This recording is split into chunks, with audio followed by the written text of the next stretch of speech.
अभी तक हमारे 2 सेशन हो गए। ये जो एमसीक्यू की सीरीज मैंने स्टार्ट कर दी परसों से, जिस दिन से नोटिफिकेशन आई थी कि एग्जाम्स डेफर हो गए, तो आप सब लोगों को इन्वॉल्व करने के लिए मैंने स्टार्ट कर दिया है लाइव सेशन, ताकि आप इंटरेक्टेड हो और हर दिन पूरा दिन आप बाकी चीजें पढ़ो और शाम को आपको ये रहेगा कि हमें सर के पास लास्ट वाली लेक्चर देखनी है।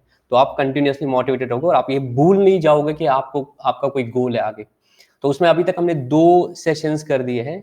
एक हमने किया था पहला वाला, जिसमें हमने फाइनेंशियल अकाउंटिंग का introduction and then basic accounting terms और अकाउंटिंग कंसेप्ट्स में जितने भी एमसीक्यूज थे, टेस्ट योर अंडरस्टैंडिंग के नाम पे एमसीक्यू, इधर क्या बोलते हैं इसको, एनसीईआरटी में, वो हमने कवर कर दिया। और उसके बाद फिर कल हमने जर्नल पे 4 टेस्ट योर अंडरस्टैंडिंग कर दी थी। एक वाली अभी बची हुई है, कल हम थक गए थे तो हमने बोला था कि इसको हम कल करते हैं। ठीक है दोस्तों, आज हम उसको स्टार्ट कर लेते हैं। वालेकुम सलाम। राजेश का पॉइंट है, कुछ एंट्रीज में प्रॉब्लम आती रहती है, पता नहीं चलता है वेज अकाउंट है या कैश अकाउंट, कंफ्यूजिंग एंट्रीज होती है कुछ, वो आप क्लियर करवा। कोई बात नहीं, हम जब कर रहे हैं कोई भी क्वेश्चन आ जाएगा, हम उस पर रुकेंगे, अच्छे से समझेंगे, तब आके बढ़ेंगे। कोई घबराने की बात नहीं है राजेश। बाकी मैंने एक लेक्चर लिया था अभी रिसेंटली, 1 हफ्ता पहले, जर्नल एंट्री एमसी, इधर ही एनसीईआरटी की बुक से एक जर्नल एंट्री का क्वेश्चन कराया था मैंने। आप प्लीज उसको देख लेना राजेश, अगर आपने वो सेशन को अभी तक नहीं देखा है। तो आई थिंक हम स्टार्ट करते हैं विदाउट वेस्टिंग टाइम।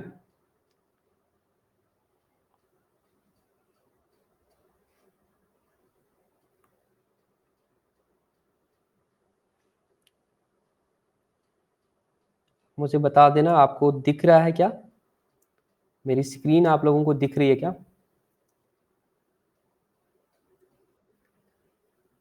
आप लोगों को मेरी स्क्रीन दिख रही है? मुझे बता दो प्लीज।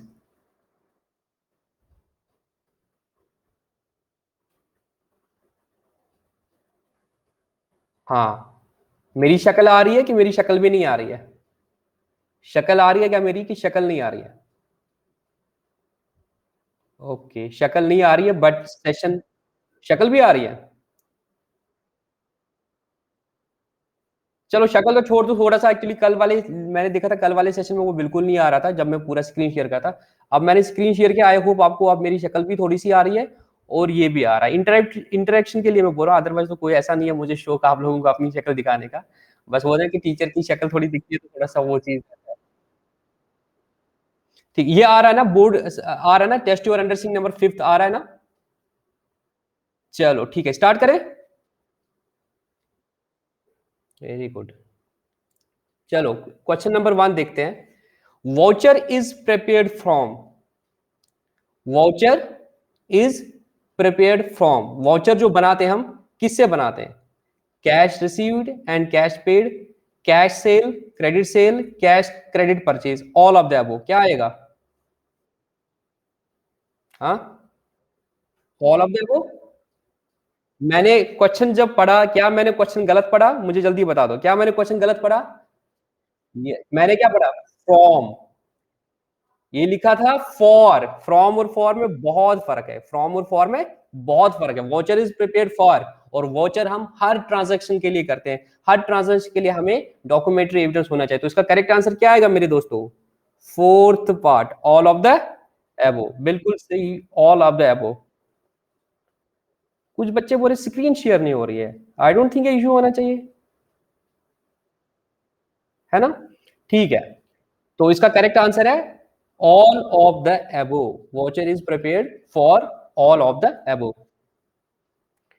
अब दूसरा क्वेश्चन है, ये थोड़ा मैंने आपको बोला ना एनसीईआरटी ने गलतियां क्या की है। एनसीईआरटी ने हर जगह पे हर चैप्टर में कहीं ना कहीं गलती की, जिसकी वजह से बच्चों को कंफ्यूजन है। अदरवाइज मेरे लेक्चर देखने के बाद आप लोगों को दिक्कत नहीं होनी चाहिए थी इन क्वेश्चंस को खुद से करने की। देखो question number 2, voucher is prepared from, voucher किससे बनाया जाता है? अगर देखा जाए तो इन्होंने 4 ऑप्शंस दिए, documentary evidence, journal entry, ledger account, all of the above. ये इन्होंने 4 ऑप्शंस दिए, ये इन्होंने 4 ऑप्शंस दिए, और सब बच्चे बोल रहे ए, मतलब सबको सही आ रहा है समझ। क्या इसमें आपको लगता है कुछ टेक्निकली गलत है? क्या आपको लग रहा है सारे ए बेरो? तो मुझे बता दो क्या टेक्निकली आपको लगता है ऑप्शन में? वेरी गुड, जुनैद ने बिल्कुल सही बोला सर। प्रॉब्लम ये आ रही है एनसीईआरटी ने, ठीक है, हम अगर ये क्वेश्चन एग्जाम में आएगा will go with the A option, it is prepared from documentary evidence, but voucher in itself is a documentary evidence, और इसके बेसिस पे हम सेल की एंट्री करते हैं। अगर ऐसा आएगा जर्नल है, हम किसके बेस पे करते हैं? वाउचर के बेस पे। वाउचर क्या है? डॉक्यूमेंट्री एविडेंस है। बट हाँ, कुछ ट्रांजेक्शन होते हैं उनके भी इनफैक्ट, मतलब जो ट्रांसफर वाउचर हम बोलते हैं या डेप्रिसिएशन का हम वाउचर एंट्री करते हैं, उसके पीछे कोई एविडेंस नहीं होता डॉक्यूमेंट, तब हम वाउचर क्रिएट करते हैं जिनको हम जेवीज बोलते हैं, बट पीछे सपोर्टिंग डॉक्यूमेंट्स होते हैं। तो ये क्वेश्चन थोड़ा सा टेक्निकली गलत था, बट स्टिल अगर ये क्वेश्चन एग्जाम में आएगा हम इसको ए पार्ट आंसर लिखेंगे, जिसमें जिसमें किसी ने भी अब डाउट नहीं किया, आप में से किसी ने भी उस पर डाउट नहीं किया कि हाँ सर, हाँ इसका आंसर ए पार्ट आना चाहिए। बट मैंने आपको इसमें टेक्निकल गलती बता दी। क्या कर रहे थे एनसीईआरटी वाले? वो ये चीज थी कि लिखा है is prepared from documentary evidence, while as the fact is voucher in itself is a documentary evidence. Okay, चलो क्वेश्चन नंबर 3 पे आ जाते हैं। How many sides does an account have? एक अकाउंट के कितने साइड्स होते हैं? अगर मैं अकाउंट बनाता हूं, ये अकाउंट का डेबिट साइड होता है, ये क्रेडिट साइड होता है। यहाँ पे वर्ड यहाँ पे वर्ड यूज हुआ था साइड्स, तो side is without any doubt 2 है। बट मैं इस क्वेश्चन को थोड़ा सा रिफ्रेज करता हूं, मैं इस क्वेश्चन को मेरे दोस्तों थोड़ा सा रिफ्रेज कर लेता हूं। आप सब प्लीज अपने आप को ना म्यूट करो और आप कमेंट सेशन में, चैट सेशन में मतलब बोल सकते हो आपका जो आंसर होता है, ठीक है ना? प्लीज आप म्यूट कर लो। मैं क्या बोल रहा था, इस क्वेश्चन को मैं थोड़ा सा रिफ्रेज करता हूं। यहाँ पे क्वेश्चन जो पूछा था इन्होंने कि how many sides does an account have. अब मैं क्वेश्चन को रिफ्रेज कर रहा हूं, मुझे सही आंसर चाहिए। How many columns does an account have? एक अकाउंट के कितने कॉलम होते हैं? एक अकाउंट के कितने कॉलम होते हैं मेरे दोस्तों? मैं अब साइड्स पे पूछ ही रहा हूं, मैं एक अकाउंट की बात कर रहा हूं। एक अकाउंट में कितने कॉलम होते हैं? No, I am not asking about the sides, I am asking about columns columns columns columns. एक भी आंसर अभी तक मुझे सही नहीं आ रहा है, एक भी आंसर सही नहीं आ रहा है, एक भी आंसर सही नहीं आ रहा है। 8 8, एहसान इज द फर्स्ट पर्सन जिसने सही आंसर दिया। एक अकाउंट के 8 साइड्स होते हैं, एक अकाउंट के 8 साइड्स होते हैं मेरे दोस्तों।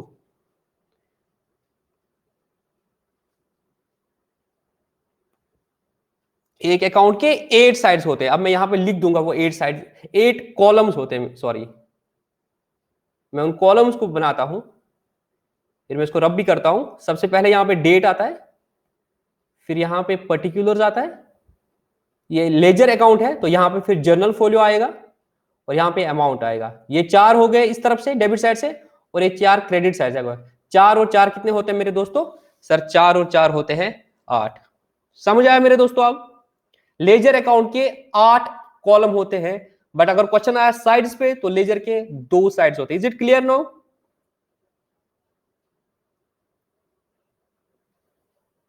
कैश अकाउंट की मैं बात नहीं कर रहा था, फिर तो और ही हो जाएंगे, ठीक है ना? मैं नॉर्मल लेजर अकाउंट की बात कर रहा हूं। कैश बुक को मैं छोड़ रहा हूं यहाँ पे, अत्थर मलिक कैश बुक को मैं यहाँ पे छोड़ रहा हूं। ओके, क्लियर है? चलो आगे चलते हैं। Question number 4, a purchase of machine a purchase of machine for cash a purchase of machine for cash should be debited to। अगर आपने मशीन को कैश में परचेज किया तो डेबिट किसको करोगे? मैंने कल भी बोला था जर्नल एंट्री पे जो भी क्वेश्चन आएगा सीधे जर्नल एंट्री करो, फिर देखो डेबिट बोल रहा है कि क्रेडिट बोल रहा है। यहाँ पे डेबिट बोल रहा है तो डेबिट किसको करेंगे मेरे दोस्तों? डेबिट सर मशीन को करेंगे, इसमें कोई डाउट नहीं है। तो ये सब सही बोल रहे हैं कि सर इसमें मशीन आएगा, इसमें मशीन आएगा, तो इसमें कोई डाउट नहीं हो रहा है किसी को। अब अकाउंटिंग इक्वेशन पे क्वेश्चन है। अकाउंटिंग इक्वेशन पे एक क्वेश्चन उतना टफ नहीं है, जरा देखने की कोशिश करेंगे। Which of the following is correct? Accounting equation normal क्या है? नॉर्मल अकाउंटिंग इक्वेशन क्या है? ऐसा क्वेश्चन आएगा तो डायरेक्टली अपना नॉर्मल अकाउंटिंग इक्वेशन है, asset is equal to capital plus liabilities. अब देखो ये तो लिख रहा है, अगर फिर आपको क्या करना है, प्लस माइनस इधर उधर करना है। लायबिलिटीज अगर है, लायबिलिटीज को अगर मैं इधर रखूंगा तो कैपिटल इधर जाएगा, तो ये एसेट माइनस कैपिटल होगा, तो ये तो गलत है। सेकंड वाले ऑप्शन पे आता है एसेट उधर ही है, लायबिलिटीज प्लस कैपिटल होना चाहिए, यहां पे माइनस है, ये भी गलत है। थर्ड वाले ऑप्शन पर capital is equal to asset, capital is equal to asset minus liabilities, बिल्कुल सही है, क्योंकि a is equal to c plus l है। इस प्लस एल को मैं जब इधर लूंगा मैथमेटिकली तो ये क्या बनेगा? Minus asset minus liabilities is equal to capital. ठीक है, ये तो मैथमेटिकली हुआ। और अगर थ्योरेटिकली मतलब लॉजिकली समझोगे तो जितने भी मेरे एसेट्स हैं उसमें से अगर मैं लाइबिलिटीज माइनस करूंगा तो बाकी पैसा किसका होगा, ओनर का होगा, वो कैपिटल होगा। तो इसका करेक्ट आंसर है मेरे दोस्तों थर्ड पार्ट। इसका करेक्ट आंसर है थर्ड पार्ट।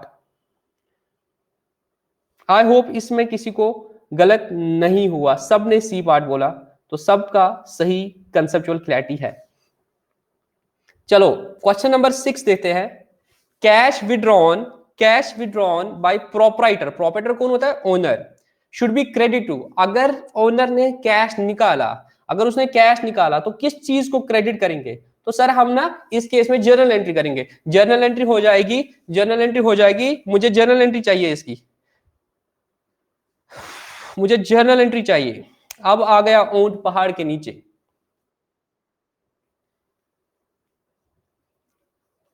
जिसने कैपिटल बोला व्हाई नॉट ड्राइंग,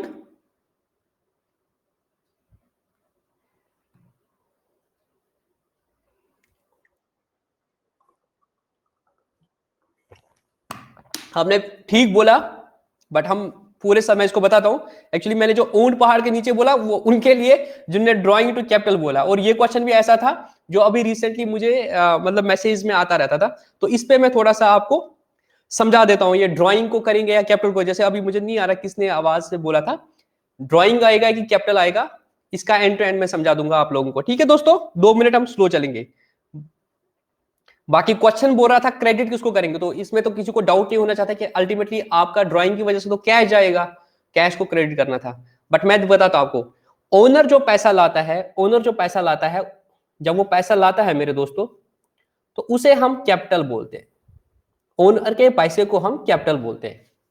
तो कायदे से जब वो पैसा लाएगा तो हम कैपिटल को क्रेडिट करेंगे, कायदे से जब वो पैसा निकाला जाएगा हम कैपिटल को डेबिट करते हैं। बट हमने उसको भी एक अकाउंटिंग टर्म दिया, जैसे हर चीज को हमने अपनी अपनी टर्म बोली है। हमने बोला है जो भी पैसा ओनर बिजनेस से निकालेगा उसको हम ड्रॉइंग बोलेंगे।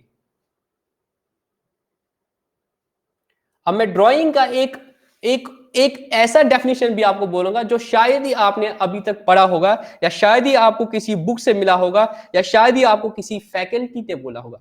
ड्रॉइंग का मतलब, ड्रॉइंग का मतलब होगा है विड्रॉल ऑफ मनी या anything in kind by the owner, by the proprietor from the business in lieu of profit. In lieu of profit में जो वो पैसा निकालता है उसको ड्रॉइंग बोलते हैं मेरे दोस्तों। जो कैपिटल होते हैं वो जो मेन पैसा लाता है, जब उसको निकालेगा उसको बोलेंगे विड्रॉल ऑफ कैपिटल। अगर उसने अपनी कैपिटल निकाला, अगर उसने पहले 1 लाख लगाया था और वो बोलेगा नहीं अब मैं अपना जो मेन पैसा था 20,000 रुपया उसमें से बाहर निकालूंगा, that is withdrawal of capital.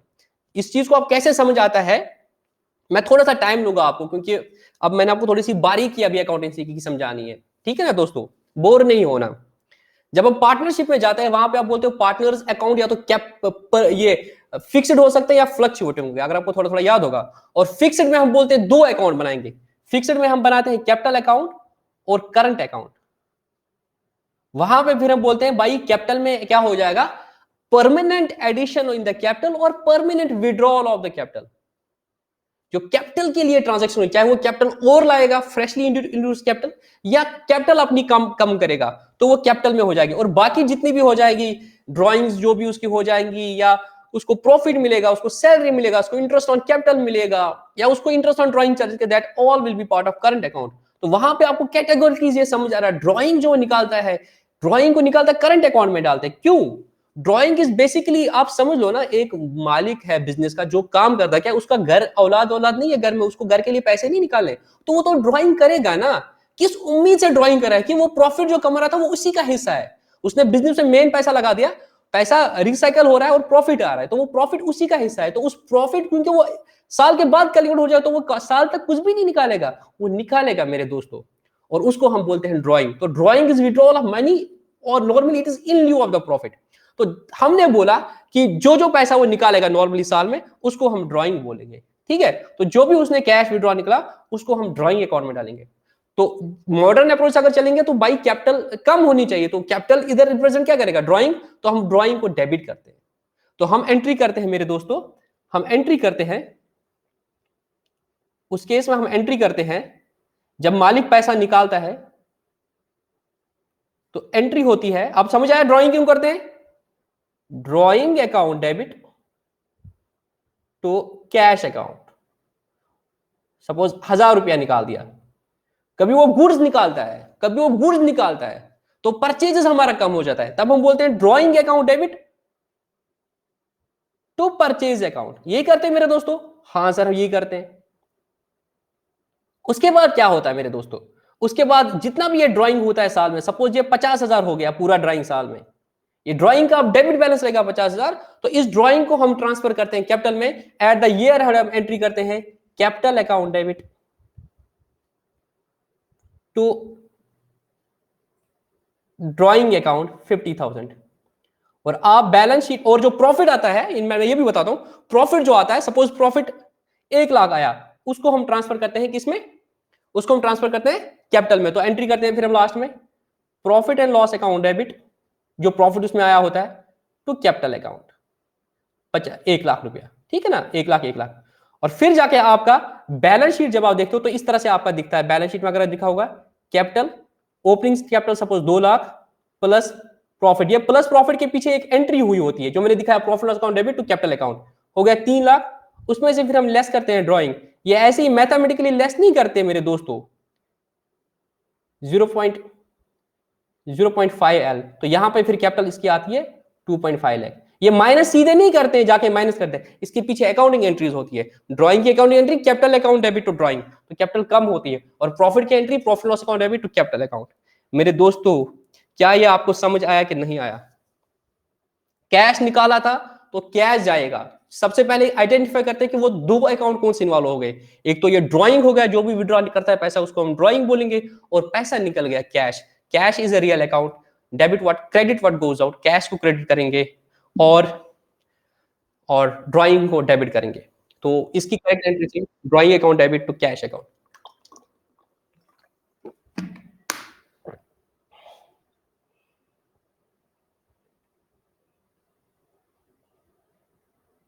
एएचएम Mir का बिल्कुल सही है।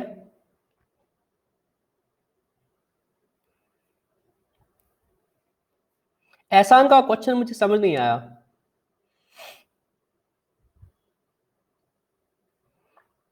जिसको समझ नहीं आया लास्ट वाला इसरार, तो आपका डिस्कनेक्ट हो गया ना दोस्त मेरे।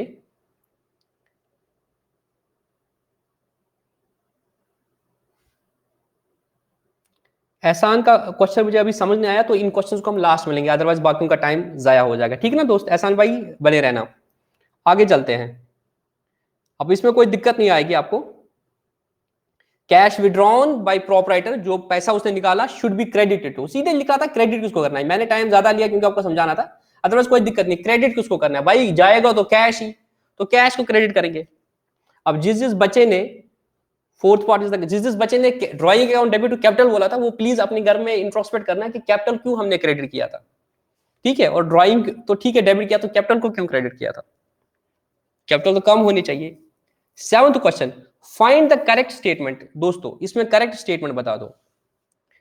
Credit A decrease in asset, एक एसेट अगर कम होता है तो उसको हम डिक्रीज करते हैं।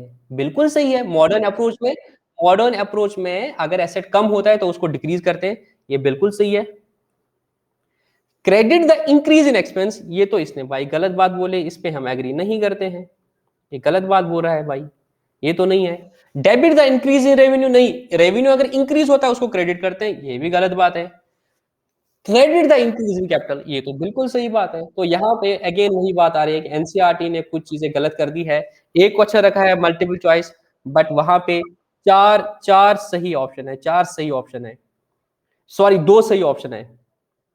1 and 4 is the correct answer. अब प्रॉब्लम क्या होती है, यही चीज जब बच्चे घर में करते हैं तो वो कंफ्यूज होते हैं भाई। चार, प्लीज आप अनम्यूट करो ना अपने आप को, please please please, sorry mute करो अपने आप को। इसमें दो, एक तो आपका आवाज भी आता है, और आपके थ्रू जो मैं बोलता हूं वो आवाज बैक आते हैं। प्लीज अपने आप को म्यूट करो। आप सब म्यूट करो तो शोर नहीं आएगा ना।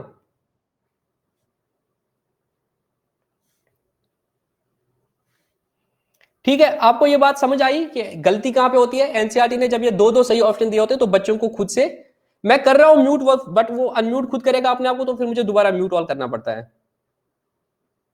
हाँ, और रिप्लाई करना होगा तो आप चैट बॉक्स में रिप्लाई कर दो, मैं भी चैट बॉक्स को देख रहा हूं।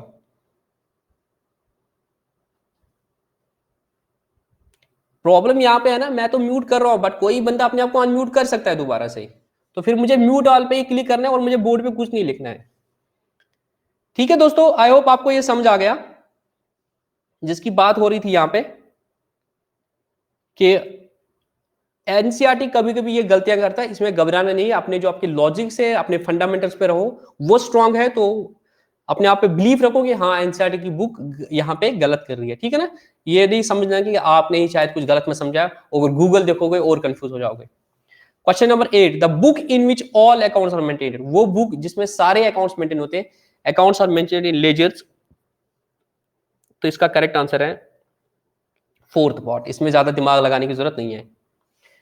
Recording of transaction in a journal, journal में जो आप रिकॉर्ड कर लेते हो, अब बताओ इसका आंसर।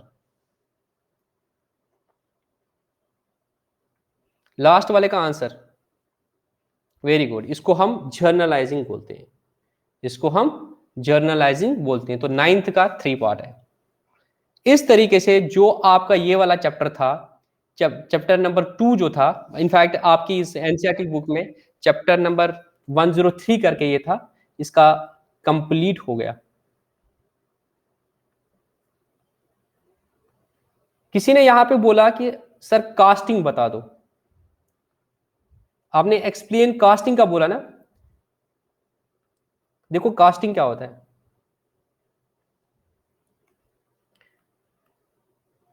ये लेजर अकाउंट होता है ना, ये डेबिट साइड होता है, ये क्रेडिट साइड होता है। जब इसको हम टोटल करते हैं ना, totalling, totalling of the ledger account, इसको कास्टिंग बोलते हैं। एक बार चेक भी कर देना, आई एम श्योर यही होता है कास्टिंग, बट एक बार चेक कर लेना, इसको कास्टिंग बोलते हैं। टोटल करने को हम कास्टिंग बोलते हैं। सर ये बच्चों वाला खेल अब दिखता है, आई थिंक मैं तमिलनाडु की बुक से बेटर देन एनसीईआरटी, बट सबके पास वो बुक्स नहीं होती है ना, और सारे बच्चे नॉर्मली, तो मैंने बोला था मैंने सब कुछ इन्फॉर्मेट अपनी बुक में कर दिया, बट स्टिल बच्चे डिफरेंट डिफरेंट बुक्स देखते हैं, तो उसमें आप जो कॉमन बुक है वो एनसीईआरटी है, ठीक है ना दोस्तों। कास्टिंग समझ आया, टोटल जो करते हैं डेबिट और क्रेडिट को, उसको कास्टिंग बोलते हैं, और फिर जब डिफरेंस निकालते हैं जो लिखते हैं लास्ट में, उसको बैलेंसिंग बोलते हैं। और हाँ ये बात भी सही है समर की, कि जेकेएसएसबी अगर टच करेगा तो वो एनसीईआरटी को ज्यादा चांसेस है, हाँ उधर वो ऑप्शंस ठीक रखेंगे, एनसीईआरटी के ज्यादा चांसेस है।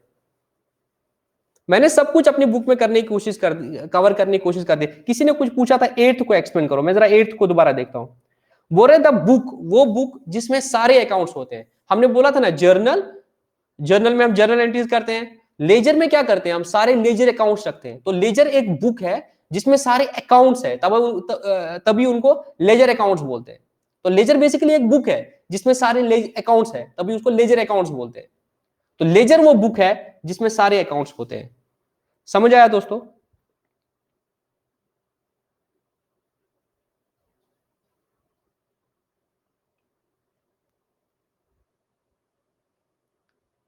कैश अकाउंट, जब आप कैश बुक बनाते हो, अगर बिजनेस डिसाइड करे कि हम कैश अकाउंट्स की जर्नल एंट्री नहीं करेंगे, अगर बिजनेस ये बोलेगा कि हम कैश अकाउंट जो है इसके जर्नल एंट्री नहीं करेंगे, तो डायरेक्टली कैश बुक बनाते हैं, जो अभी हमारा दूसरा टॉपिक रहेगा सब्सिडरी बुक्स। अभी हमारा नेक्स्ट टॉपिक है सब्सिडरी बुक्स। आज अभी जस्ट मुझे बता दो सब्सिडरी बुक्स कवर करना है आज ही, कि सब्सिडी बुक्स हम कम कवर करेंगे, और मैं थोड़े थोड़े इशू बता दूंगा, जल्दी बता दो। सब्सिडी बुक्स आज स्टार्ट करेंगे और ये कैश बुक वाले इश्यूज भी कवर हो जाएंगे,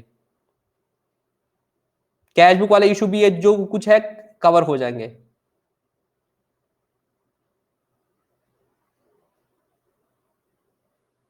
चलो बेसिक बेसिक हम कर लेते हैं, और कल हम इनके फिर डाउट्स लेंगे, ठीक है ना, ताकि आप भी प्रिपेयर करके आ जाओ, ठीक है ना।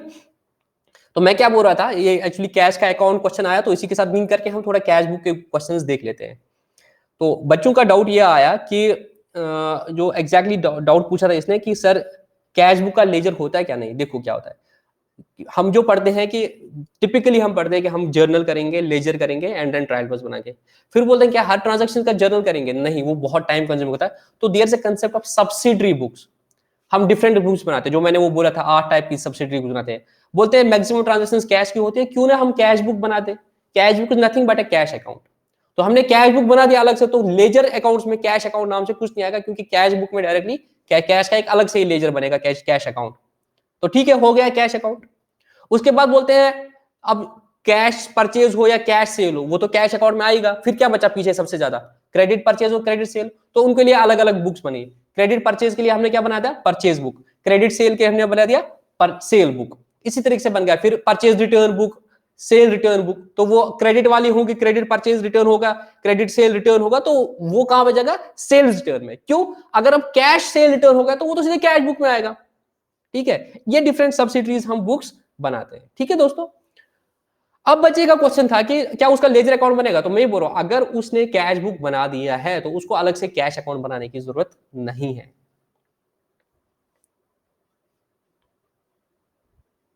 मोहम्मद यूनिस, सवाल बिल्कुल गलत है, इट्स नॉट पॉसिबल। और प्लीज हम ट्रेडिंग अकाउंट तक पहुंच जाएंगे। Try to ask the question जो प्लीज टॉपिक के साथ है, अदरवाइज बाकी बच्चों का इंटरेस्ट खत्म हो जाता है।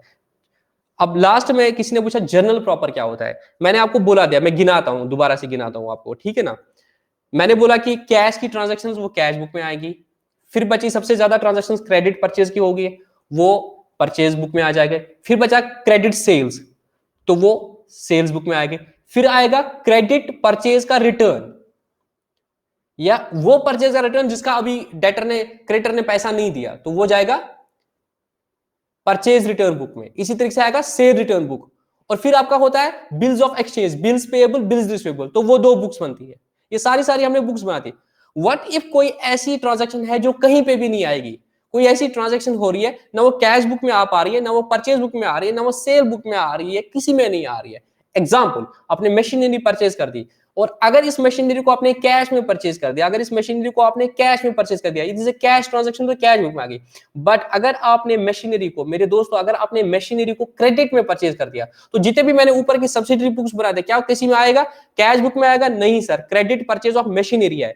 तो क्या credit purchase of goods purchase book में आएगा? नहीं सर, वहां पे सिर्फ क्रेडिट परचेज ऑफ गुड्स आता है। परचेज बुक में सिर्फ क्या आता है, जो गुड्स में आप डील करते हो उनकी परचेज आती है।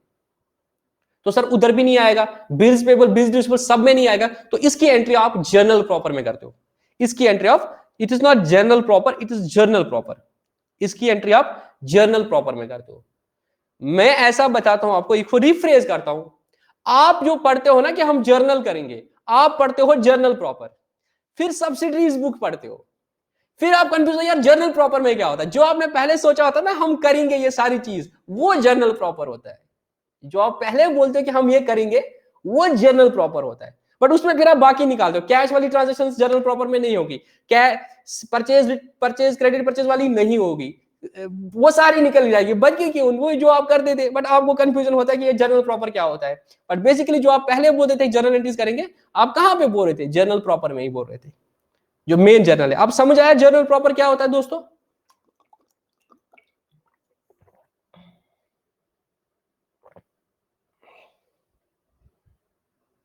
Very good. अब जैसे ओपनिंग एंट्रीज है, एडजस्टमेंट एंट्रीज है, यस, वहां तो ऊपर वाली सब्सिडी बुक्स में कहीं नहीं आएगी। तो इसके लिए अपना मेन जर्नल है, जो आपका पहला जर्नल है जो आपने पढ़ा था, उसी में हो जाएगी एंट्रीज। सब्सिडी बुक में फिट होगा तो सब्सिडी बुक में होगा, नहीं होगा तो जर्नल जिसमें होता है उसी होता है, वही जर्नल आपका जर्नल प्रॉपर कहलाता है। वेरी गुड, सबको समझ आया।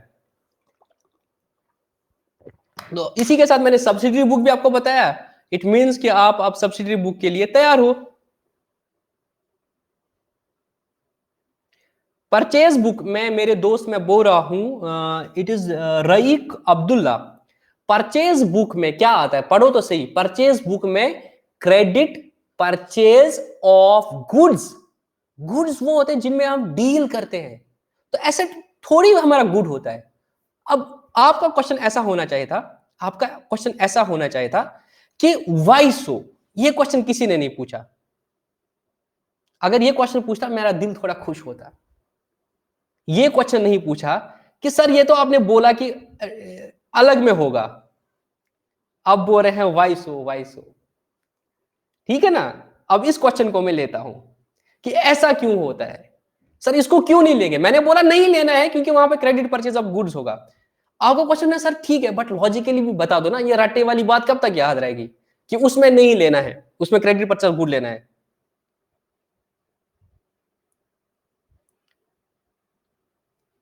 अब मैं सबके थोड़े से क्वेश्चन ये आंसर्स पढ़ता हूँ, थोड़ा मजा आ जाता है ना, मैं सबके आंसर्स पढ़ता हूँ ताकि मैं देखूंगा उनको कहाँ पे गलती हो रही है, फिर मैं आपको लॉजिक बताता हूँ। अब मैं पढ़ता हूँ, मैं सर का नाम भी ले सकता हूँ, ठीक है ना, तो कोई किसी को नहीं जानता है, we are all anonymous here, सिर्फ मैं कुछ कुछ लोगों को जानता हूँ, तो मैं नाम लेता हूँ। Because purchase and sales involving cash और इन्वॉल्विंग कैश बुक। सुरैया वो तो परचेज और सेल कैश की होगी, बात क्रेडिट की आई थी ना, मैं बोल रहा हूँ कैश में एसेट परचेज किया वो तो कैश बुक में आएगा, बात क्रेडिट में आ रही थी। और आरिफ या किसी ने रईक ने क्वेश्चन पूछा था कि सर ये परचेज बुक में क्यों नहीं आएगा, वहां पे भी तो क्रेडिट परचेज होता है, गुड्स का तो हम ले रहे हैं, एसेट का भी लिखो तो क्या दिक्कत है,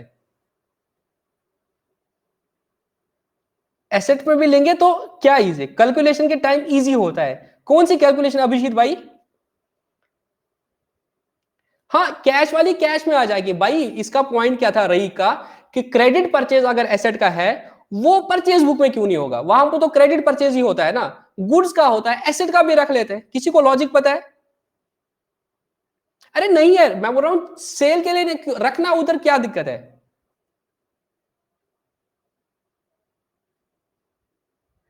उधर लोगे तो क्या दिक्कत है, मुझे बता, परचेज जो कैश पर हुआ है वो कैश बुक में आ गई, बट ओनली क्रेडिट वाली आइटम्स लेफ्ट है तभी वो परचेज बुक में जाएगी। वेरी गुड श्रुति, वेरी गुड, मुझे बता दो, मैं अब खुद से क्वेश्चन पूछ रहा हूँ रही के बेसिस पे, बिहार पे, कि अगर मैं वहां पे क्रेडिट परचेज बुक में, ठीक है, क्रेडिट परचेज बुक में क्रेडिट एसेट जो है वो भी ले लेता, जैसे मैंने कैश में गुड्स परचेज किए या कैश में एसेट परचेज किया, दोनों कैश बुक में गए, अब परचेज बुक में मैं सिर्फ क्रेडिट परचेज ऑफ गुड्स ही क्यों लेता हूं, क्रेडिट परचेज ऑफ एसेट क्यों नहीं लेता हूं, मेरा क्वेश्चन ये है। तो नहीं होता है, परचेज से क्या दिक्कत है मेरे दोस्तों, वो तो परचेज बुक है, परचेज अकाउंट थोड़ी है, ये सब्सिडी बुक है, परचेज अकाउंट की बात नहीं हो रही मेरे दोस्तों, यहाँ पे अकाउंट लेजर में बनेंगे, हम सब्सिडी बुक्स की बात करें, परचेज अकाउंट तो अलग से बनेगा मेरे दोस्तों, परचेज अकाउंट तो मैं गया ही नहीं ना, मैं परचेज बुक की बात कर रहा हूं, परचेज बुक में मैं एंट्री क्यों नहीं कर सकता? अरे आप मेरी बात नहीं समझ रहे हो, मैं बोल रहा हूं कि ये तो परचेज बुक है ना, अभी तो अकाउंट थोड़ी बनाया, मैं परचेज अकाउंट में नहीं ले रहा हूं उसको, मैं परचेज अकाउंट में नहीं ले रहा हूं, मैं परचेज बुक में ले रहा हूं, परचेज बुक में लेने में क्या दिक्कत आ रही है? सभी जान हाँ रखते हैं जर्नल प्रॉपर में, the question is why in journal proper, why not in the purchase book, when the fact is that cash purchase of asset or cash purchase of goods both are recorded in the cash book only. Why is it so that cash credit purchase of goods is recorded in the purchase book while as the credit purchase of asset is recorded in the journal proper? Why different treatment in the credit transaction, and why not the different treatment in the cash transactions? आप मेरा मेरा question समझ नहीं पा रहे हो आप, मैं अब इसका, आप मेरा क्वेश्चन नहीं समझ पा रहे हो, आप मेरा क्वेश्चन नहीं समझ पा रहे हो, मैं अब आपको,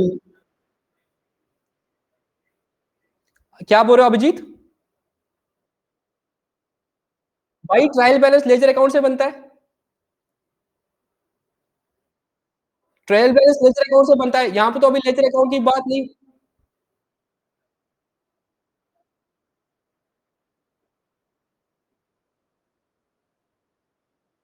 नहीं नहीं, ट्रायल बैलेंस में कहां से आएगा मेरे दोस्त, ट्रायल बैलेंस में कहां से आएगा?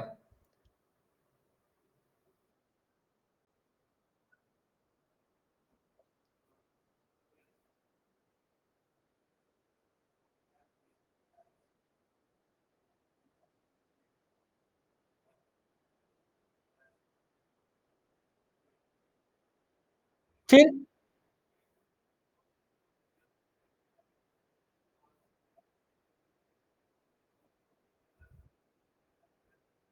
कैसे, वेरी गुड, बहुत नजदीक जा रहे हो अभिजीत, बहुत नजदीक जा रहे हो, कैसे इजी होता है, कैसे इजी होता है वो बता दो मुझे। ये चीज है, ये एंड टू एंड चीज समझ आएगी ना आप लोगों को, ये एंड टू एंड चीज समझ आ जाएगी ना आपको, तो आपको अकाउंटिंग ना बहुत इजी लगेगी। मैं यहाँ पे थोड़ा सा ले लेता हूँ आपको, I will use white board out here, I will use white board out here to show you something, ठीक है दोस्तों?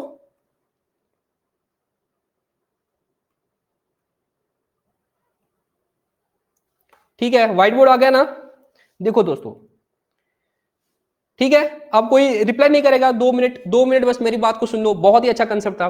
हमने बोला कि भाई लोग हम क्या करेंगे, जो भी ट्रांजेक्शन हो जाएगी, अगर वो कैश की ट्रांजेक्शन हो जाएंगी,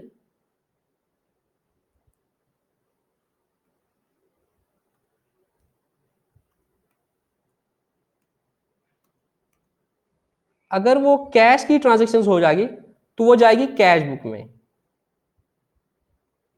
ठीक है। और फिर मैंने आपको बोला कि ये जो कैश बुक है मेरे दोस्तों, ये खुद एक कैश अकाउंट है। कैश बुक इन इटसेल्फ एक कैश अकाउंट है। तो मैं यहां पे कैश अकाउंट बनाता हूं, मैं दो ही चीजें यहां पे लेता हूं। सपोज मेरा हो जाएगा कैश सेल, तो एंट्री क्या हो जाएगी, cash account debit to sale 1000 रुपया। और सपोज मेरा कैश परचेज हो जाएगा, तो मैं एंट्री करूंगा बाय परचेज, मैं यहां पे एंट्री करूंगा बाय परचेज। सपोज 500 की मैंने परचेज कर दी, ठीक है। ऐसे होता है कैश बुक में। उसके बाद ये कैश बुक है। उसके बाद मैंने दो चीजें बोली, मैं एक बनाता हूं परचेज बुक, मैं यहां पे परचेज बुक लिखता हूं। परचेज बुक में सिर्फ क्या करता हूं मैं, परचेज बुक में सिर्फ क्रेडिट परचेज ऑफ गुड्स करता हूं, और मैं सेल बुक करता हूं जो क्रेडिट सेल ऑफ गुड्स होता है। अब अगर मैंने क्रेडिट सेल ऑफ गुड्स कर दिया, तो देखो सेल बुक कैसे बनता है, थोड़ा सा मैं यहां पे टच करूंगा। सेल बुक कैसे बनता है, अगर मैंने किसी डेटर को भेजा उधार में, सपोज मैंने एक्स को भेजा, एक्स को मैंने माल उधार भेजा, तो मैं यहां पे एक्स लिखता हूं, और एक्स को मैंने 300 का माल भेजा, वेरी गुड। और इसी मंथ में मैंने, देखो इसी मंथ में मैंने वाई को माल भेजा 200 का, ठीक है। बोर्ड दिख रहा है ना मेरे दोस्तों, जेड को भेजा 100 का, टोटल मैंने 600 का भेजा पूरे मंथ में, पूरे मंथ में मैंने 600 का भेजा। मैं कुछ नहीं करता हूं, मैं सेल बुक में लिखता हूं एक्स को मैंने 300 का भेजा, वाई को मैंने 200 का भेजा, जेड को मैंने 100 का भेजा। इसी तरीके से जब मैं परचेज करता हूं क्रेडिट परचेज, तो मैं परचेज बुक में लिखता हूं किससे मैंने परचेज किया, मैंने ए से परचेज किया, मैंने ए से 200 का परचेज कर दिया, मैंने बी से सपोज 300 का परचेज कर दिया, और मैंने सी से परचेज कर दिया 100 का, ठीक है। या मैं 150 का करता हूं इसको थोड़ा सा डिफरेंट करने के लिए, 2 और 3 5 और 1 6, 650 रुपया। This is my credit purchase, this is my credit sale, this is my cash cell, this is my cash purchase. यहां तक बिल्कुल ठीक है मेरे दोस्तों? हाँ सर बिल्कुल ठीक है यहां तक। अब सर आगे क्या होता है, क्या आपको पता है आगे की गेम क्या है? आगे की गेम मैं आपको बताता हूं। We have to prepare accounts, we have to prepare accounts, we have to prepare ledger accounts of all the accounts which are involved। क्या मैं कैश इन्वॉल्व हो रहा है, क्या कैश का अकाउंट बनाऊंगा? नहीं सर, मेरा काम आसान हो गया। जब मैंने कैश बुक बना दिया तो सर मेरा कैश अकाउंट तो उधर ही बन गया, मुझे कैश अकाउंट नहीं बनाना है। दूसरा अकाउंट क्या इन्वॉल्व हो गया सर, मुझे सेल का अकाउंट बनाना है। सेल का अकाउंट तो अभी नहीं बनाना, अभी तो सिर्फ कैश का अकाउंट बनाना है। तो सर आपको ना लेजर में एक सेल का अकाउंट बनाना है, तो मैं सेल अकाउंट में बनाता हूं। I go to the ledger and open an account, sale account. This is the format of the sale account. And I say in the first, by virtue of the first transaction, sale is credited by cash by 1000 rupees, by cash 1000 rupees। ये हो गया मेरे दोस्तों। और मैं purchase account बनाता हूं, ठीक है मेरे दोस्तों। परचेज अकाउंट क्या हो रहा है, पहली ट्रांजेक्शन की वजह से परचेज डेबिट हो रहा है 500 से, तो मैं एंट्री कर रहा हूं टू कैश 500। अब देखो यहां पे परचेज बुक में क्या हो गया, परचेज बुक में क्या हो गया मेरे दोस्तों, ए से मैंने 200 परचेज कर दिया, बी से परचेज करते, सी से परचेज कर दिया। तो यहां पे अगर देखूंगा एक ही मैं अगर जर्नल एंट्री नॉर्मल करता तो एंट्री होती purchase account debit to A, purchase account debit to B, purchase account debit to C. 3 purchase की मुझे जर्नल एंट्रीज करनी थी। मैंने वो टाइम बचा था, मैंने लिखा ए 200, बी 300, सी 100, टोटल कितना हुआ 650। इस 650 में ट्रांसफर करता हूं टू परचेज बुक, इसको मैं ट्रांसफर करता हूं, इस 650 में टोटल करके कहां पे लेता हूं, परचेज बुक में लेता हूं। मैं यहां पे करता हूं to sundry creditors, to sundry creditors 650। ये चीज आपको कहीं नहीं मिलेगी, देख लेना बुक्स में मिलेगी, और शायद ही कोई फैकल्टी आपको एसएसबी के लिए पढ़ाएगा।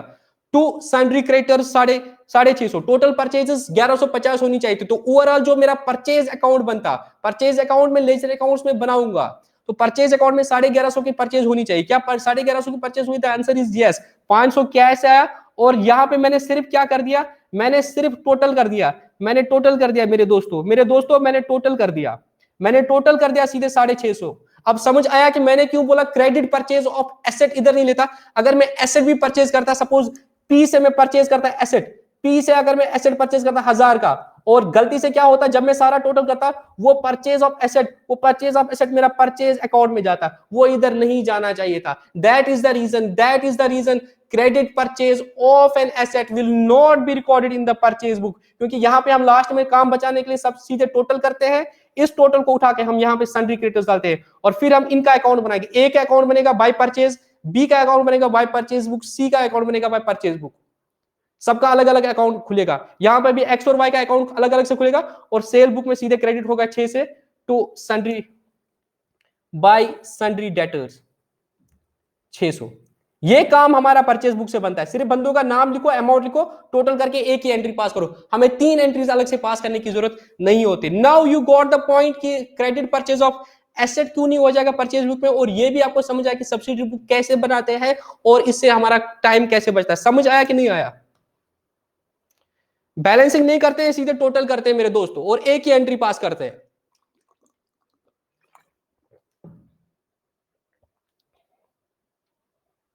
वेरी गुड, समझ आ गया।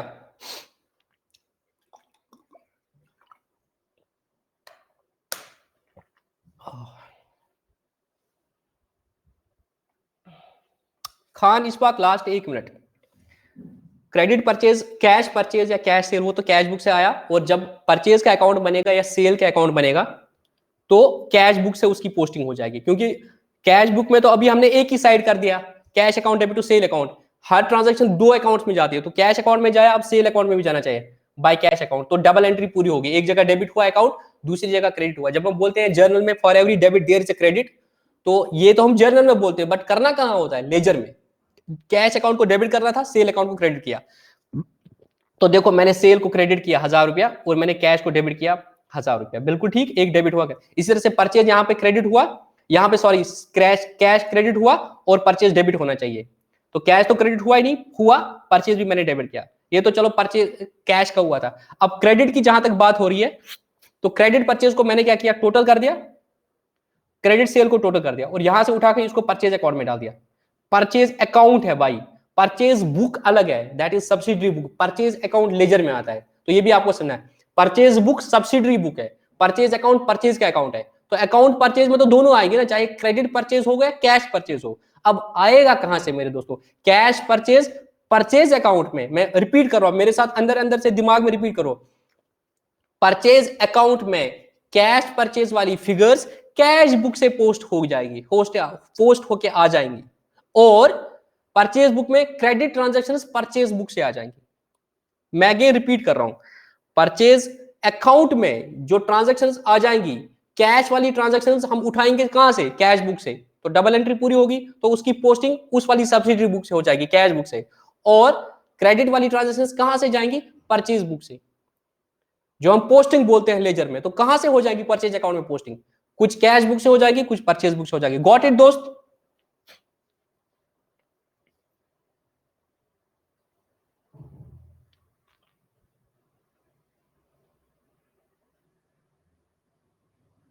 अभिजीत समझ आया अब ट्रायल बैलेंस का? कहां से ट्रायल बैलेंस बनेगा? अब परचेज अकाउंट का जो टोटल होगा 1150, ये ट्रायल बैलेंस में जाएगा मेरे दोस्त। परचेज इज डेबिट 1150, सेल ऐसे, यहां से अब ट्रायल बैलेंस बनेगा। वो हमेशा लेजर अकाउंट से बनता है। लेजर अकाउंट्स में कहां से आएगा, हम टिपिकल में बोलते हैं सारा जर्नल से आता है, but practically there are different subsidiary books, तो हर सब्सिडरी बुक से जो जो इंपैक्ट आएगा वहां से आएगा मेरे दोस्त।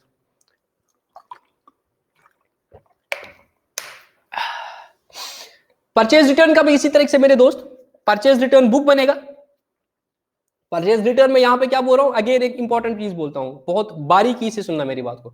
परचेज रिटर्न में क्रेडिट परचेज वाला तो आएगा ही आएगा, बट अगर आपने कैश परचेज किया था और आपने उसको माल दे दिया बट अभी तक उसने पैसा नहीं दिया, वो भी परचेज रिटर्न बुक में होगा। क्यों?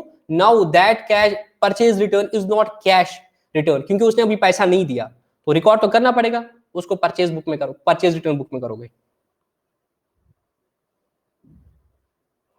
खान इस्पाक बुफर्रा पनुन कल, मैंने 5 से 7 मिनट दिए इसी चीज पे फोकस करने के लिए कि क्यों नहीं आएगा क्रेडिट परचेज ऑफ एसेट। मैंने यहां से खुद ही क्वेश्चन उठाया कि भाई ये क्यों नहीं आएगा परचेज बुक में, और आप बोलते हो कि ये आ सकता है उसमें कि नहीं आ सकता है। वो समय को लेट क्लास ज्वाइन इस्पाक, तुमने क्लास लेट तो ज्वाइन नहीं की, रिकॉर्डेड वीडियो देख लेना। मैंने इसी चीज के लिए तो सारा क्वेश्चन घुमा दिया, तो शायद बात तो उसमें क्या साइड।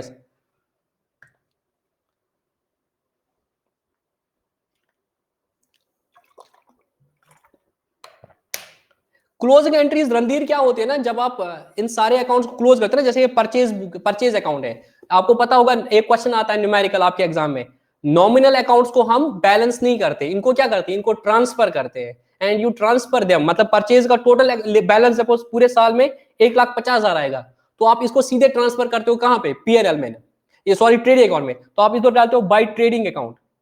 यहां पे तो आपने बाई ट्रेडिंग अकाउंट डाला, बट इसके लिए पहले आपको रिकॉर्डिंग करनी पड़ेगी ना, कहां पे, जर्नल प्रॉपर में आप एंट्री डालोगे, क्या आप एंट्री डालोगे, क्या, trading account debit to purchases account, तो यू हैव क्लोज्ड द कौन सा अकाउंट, परचेज अकाउंट, तो इसको बोलते हैं क्लोजिंग एंट्रीज।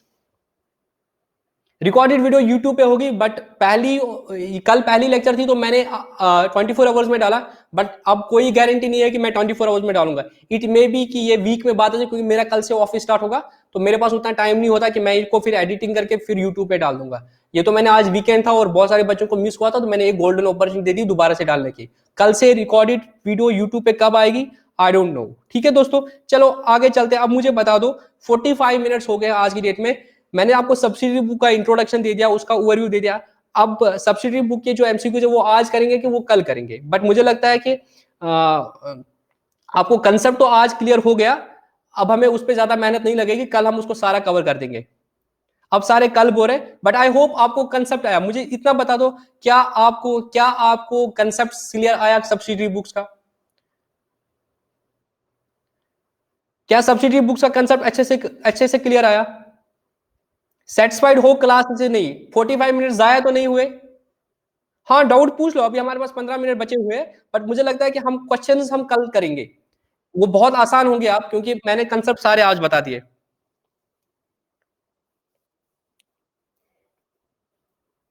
एचएमई, हाँ भाई, credit purchase of goods only purchase book में आएगा। अब बता दो, किसी का डाउट था बता दो। आप अपने आप का वॉइस भी ऑन करना चाहते हो तो वॉइस भी ऑन कर सकते हो मेरे दोस्तों।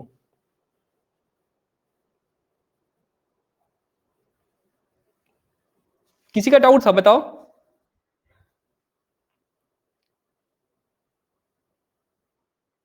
वालेकुम सलाम।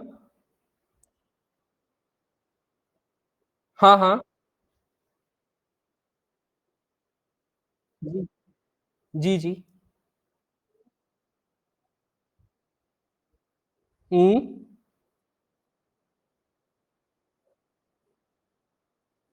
हाँ हाँ दोस्त, मैंने तो वही बोला था कि हम पूरे साल में ड्राइंग को ही डेबिट करेंगे, और एट द ईयर एंड हम कैपिटल को एक साथ डेबिट करेंगे। ड्राइंग जितना भी पूरा साल डेबिट, जितना भी डेबिट।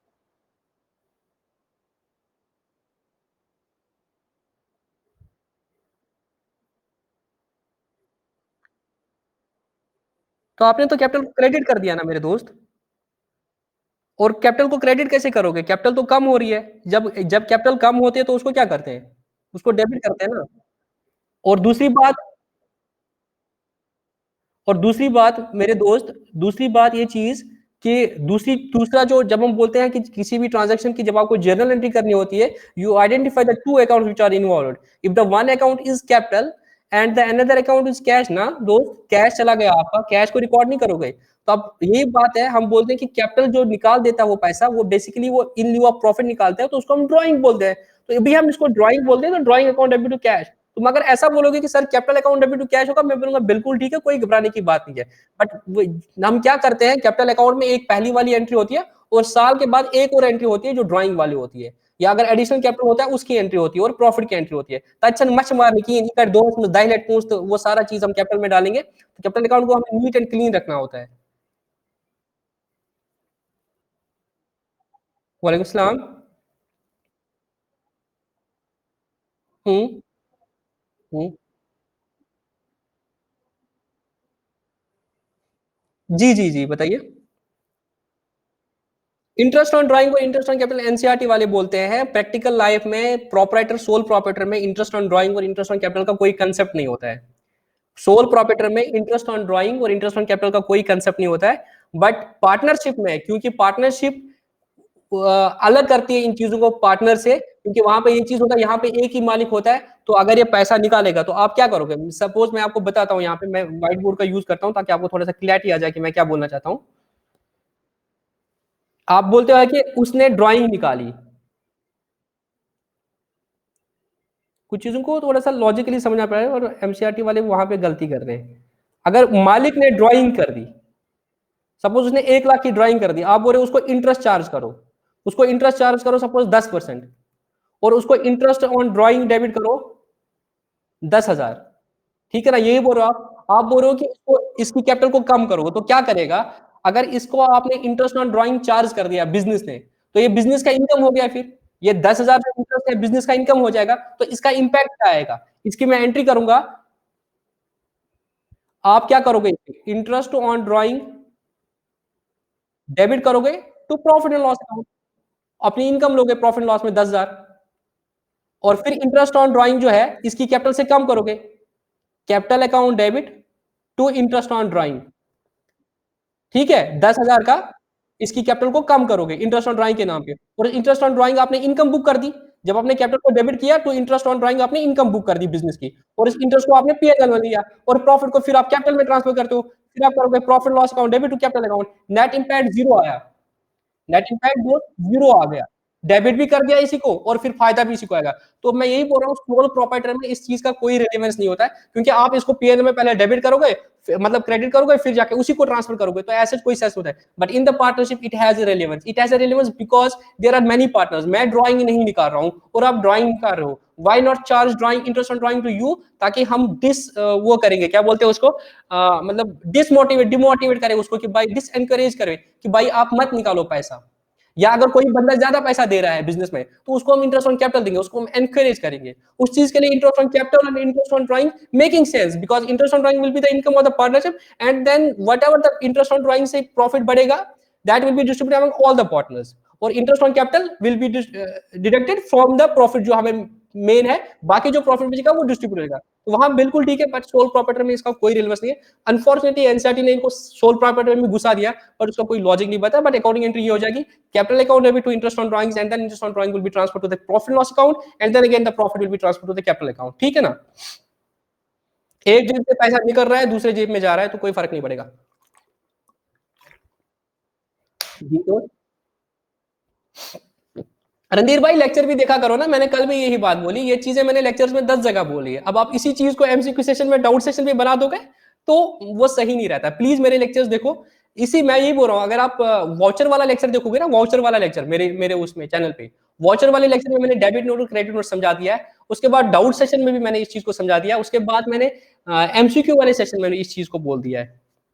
रणधीर, आई थिंक आपने वाउचर वाला लेक्चर नहीं देखा है।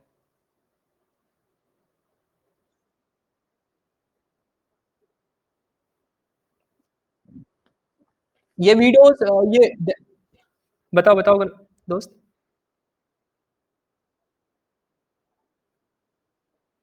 पहले मैंने क्रेडिट किया, पहले एंट्री हो जाएगी, कैपिटल को डेबिट करूंगा और इंटरेस्ट ऑन ड्रॉइंग अपनी बिजनेस की इनकम बुक करूंगा, और फिर उसको ट्रांसफर करूंगा पीएनएल में, interest on drawing account debit to PNL account.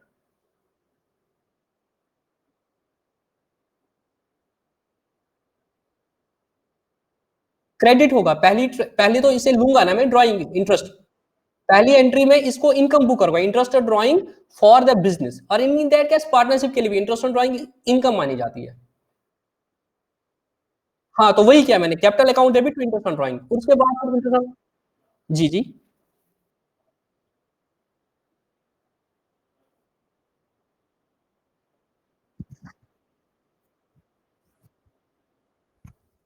आप कल के लेक्चर में थे क्या? कल के लेक्चर में ऐसा ही बात है जिसमें हमारी दिक्कत होगी। अरे देखो वो,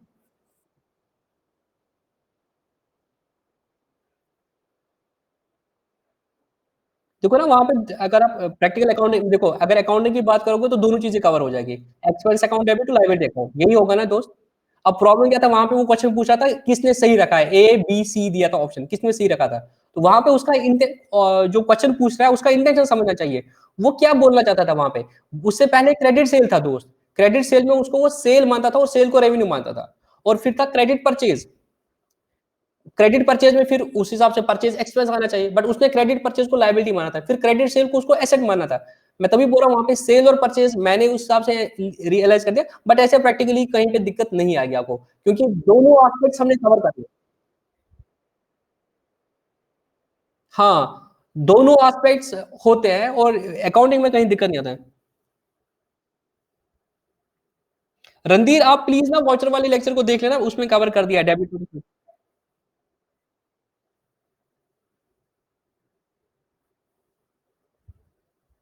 किसी का कोई और डाउट है? हाँ, श्रुति आप प्लीज अनम्यूट करो। श्रुति यही है, पहले आपको पा की बुक कंप्लीट करनी है, उसके बाद आपको न्यूली एडेड टॉपिक्स पढ़ना है, क्योंकि मेन अकाउंटिंग जो है ना वो पा की बुक में है, और पा की बुक में भी आप टू बैलेंस शीट ही है मेन अकाउंटिंग।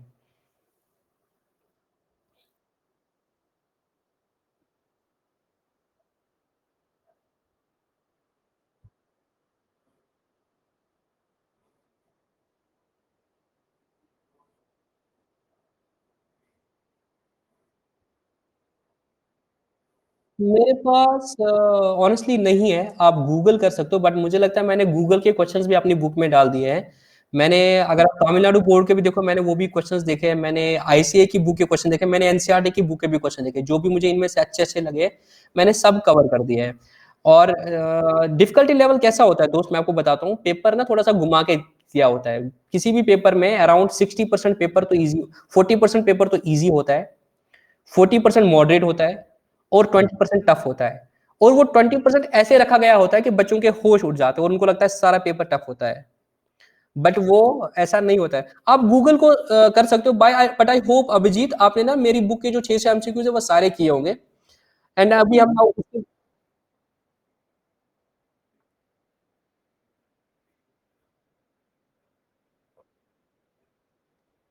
आपने एमसीक्यू, आपके एमसीक्यू वाला जो मेरा series, sorry mock test paper second लिया था, वो देख किया था आपने अटेम्प्ट? वो कैसा लगा आपको? हाँ, अभी थर्ड आएगा ना, थर्ड में आपके वो पूरे होश उड़ जाएंगे।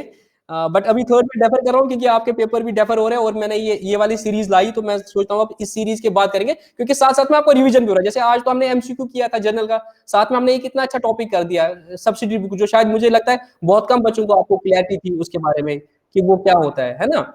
तो वो एक एडवांटेज है, तो ये सीरीज के साथ हमारा रिवीजन भी काइंड ऑफ हो जाएगा। आई विल ट्राई कि मैं किसी लेक्चर का ना, किसी टॉपिक का थोड़ा सा आपको रिवीजन भी दे दूं, जो हमें नेक्स्ट डे करना होता है, ताकि आप घर में उसको एमसीक्यूज करो, फिर मजा आ जाएगा। और ठीक है ना, बाकी आप गूगल कर सकते हो दोस्त मेरे, हो सकता है गूगल से, बट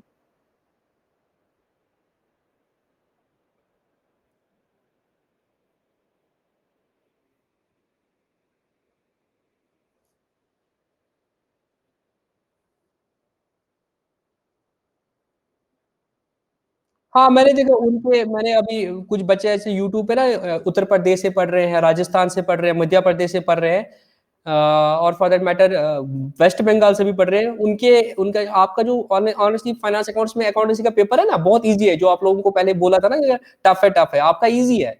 उनका मैं देख रहा हूँ सारा बीकॉम का सिलेबस डाला हुआ है, कॉस्टिंग भी, टैक्सेशन भी, मतलब डिटेल डेप्थ में डाल दिया है आप लोगों को, फिर भी इजी डाला है, आप लकी हो।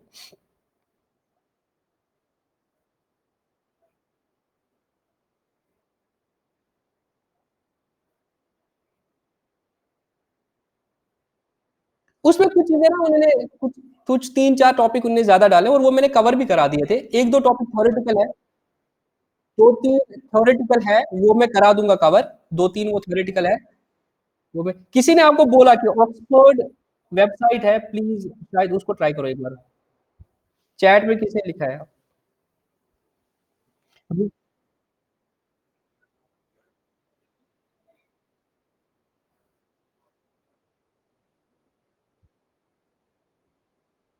हाँ, वो इकोनॉमिक्स का है ना, इकोनॉमिक्स का है ना वो मैं करा देता हूँ, कोई दिक्कत नहीं, मैं करा देता हूँ उसको।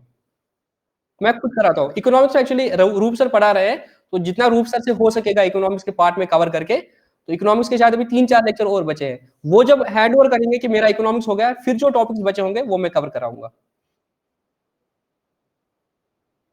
हाँ हाँ, मुझे पता है, वो अकाउंटेंसी पार्ट में डाल दिया है, मैं वही बोल रहा हूँ, मैं अभी इकोनॉमिक्स लेक्चर्स का वेट कर रहा हूँ। इकोनॉमिक्स हमारा कंप्लीट हो जाएगा तो मैं वो कवर कराऊंगा, कोई दिक्कत नहीं। हाँ दोस्त।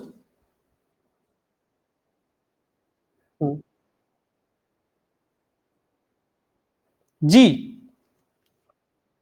ये होता है, ये कल भी हमने डिस्कस किया था, कल का सेशन शायद आपने देखा नहीं था, मैंने तब भी ये बात बोली है कि जो परचेज और सेल ऑफ गुड्स होती है, इनकी जो इनमें जो प्रॉफिट होगा, किसी बच्चे ने मुझे बताया सर अगर हमने कोई चीज 1000 में परचेज कर दिया था, बट मैंने ये आगे बेची 1200 में, तो 200 का प्रॉफिट हुआ, तो क्या मैं इसी को रिकॉर्ड करूंगा? तो आंसर इज नो। हम क्या करेंगे, परचेज को भी लेंगे ट्रेडिंग अकाउंट में, सेल को भी लेंगे ट्रेडिंग अकाउंट में। सेल जब मैंने 1200 की डाल दी, परचेज 1000 का, तो मेरा जीपी वहां पे दिखेगा 200। जीपी उठ के वहां से कहां आएगा? आई will use the board. GP वहां से उठ के मेरे पास क्या बोलते हैं इसको, जीपी मेरा आ जाएगा, फिर it will be like this. मैं यहाँ पे सेल डालता हूं 1200, मैं यहाँ पे परचेज डालता हूं 1000, तो मेरे पास यहाँ पे जीपी आएगा 200। तो जीपी यहाँ पे फिर प्रॉफिट लॉस स्टार्ट होता है, जीपी 200। फिर आती है बात, जैसे आपका फिक्स्ड एसेट है, अगर आपने फिक्स्ड एसेट सेल कर दिया, फिक्स्ड एसेट अगर आपने सेल कर दिया, सपोज आपके पास कोई फिक्स्ड एसेट था जिसकी कॉस्ट आपके पास बुक्स में आ रही थी 10,000, बुक वैल्यू उसकी 10,000 थी, बट आपने वो किसी को 8,000 में भेजा मेरे दोस्त, 2,000 का घाटा पड़ा। इसकी जब आप अकाउंटिंग एंट्री करते हो, तो ये जो आप सेल तो मानोगे नहीं, आपने 8,000 का कैश आया, तो इसको तो सेल मानोगे नहीं, क्योंकि it is sale, it is not sale of goods, it is sale of fixed. तो इसकी एंट्री इस तरह से होती है, cash account debit 8,000, loss on sale of asset debit 2,000, तो एसेट एसेट आपका क्रेडिट हो जाएगा, क्रेडिट व्हाट गोज आउट 10,000। तो ये 2,000 का लॉस फिर जाके उठ के कहां पे जाता है? पीएनएल में जाता है। फिर एंट्री हो जाती है profit and loss account debit to loss on sale of asset, और यहां पे फिर आता है to loss on sale of asset 2,000। ये आपने ट्रांजेक्शन देखी होगी मेरे दोस्त।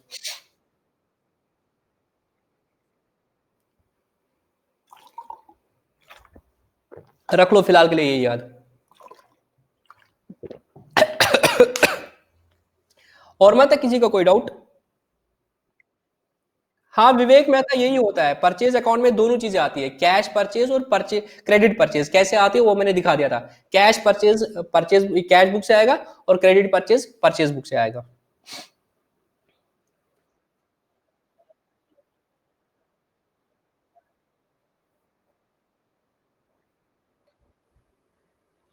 एक्चुअली सीपीटी वाली बुक ना डिसकंटिन्यू हो गई, क्योंकि अब सीए में चेंज हो गया। Now it is CA foundation. अब सीपीटी खत्म हो गया, शायद सीपीटी की पीडीएफ बुक नहीं होगी, सीपीटी की आपके पास हार्ड कॉपी होगी। हाँ बट यार वो मैं तो सीपीटी 2012 में किया हूँ, मैंने ऑनेस्टली उस बुक को नहीं देखा है अभी, तो मुझे आइडिया नहीं कि उसके एमसीक्यूज कवर किए हैं मैंने। बट वो तब पेपर ना पहले सीए का एमसीक्यू टाइप होता था, अब सब्जेक्टिव हुआ है। सब्जेक्टिव पेपर में जो एमसीक्यूज थे वो मैंने कवर करा दिए, बट पहले ऑब्जेक्टिव टाइप होता था, डेफिनेटली उसमें ज्यादा क्वेश्चन होंगे।